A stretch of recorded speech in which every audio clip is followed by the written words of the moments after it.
Simon's career started quietly during the folk years of the 60s with partner Art Garfunkel. One of their 3 #1 hits was Bridge Over Troubled Water, released in 1970. Coincidentally, it was also the year that Simon and Garfunkel split up. As popular as Simon was as a duo, his fame and legend status increased exponentially as a solo act. In 1986, Simon released the album Graceland, which included the hit single You Can Call Me Al. The Eisenhower Marching Band will now perform a medley of these 2 legendary tracks. This selection is under the field direction of Senior Drum Major John Ulisny.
The band Queen became a legend of rock during the mid-1970s and continued to be a major force in the music industry until the untimely passing of their lead singer, Freddie Mercury, in 1991. The Marching Eagles paid tribute to Mercury and Queen by performing 1978's Bicycle Race, a song inspired by the Tour de France. Our version is under the field direction of junior drum major Mackenzie Albrecht.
legend of rock many times over his 50-year career in the music industry. He has sold more than 250 million records, making him one of the most successful artists of all time. The Marching Eagles, under the field direction of drum major Kelsey Samasco and featuring trumpet soloists Dan Schroeder and Connor Massini, will now perform the Elton John classic, Your Song.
The most likely number one would be Jimi Hendrix.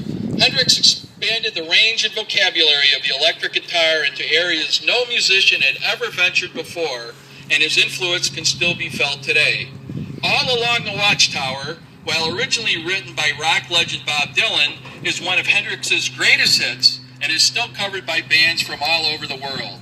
The Marching Eagles are proud to feature the Eisenhower drumline on the exciting closer, All Along the Watchtower.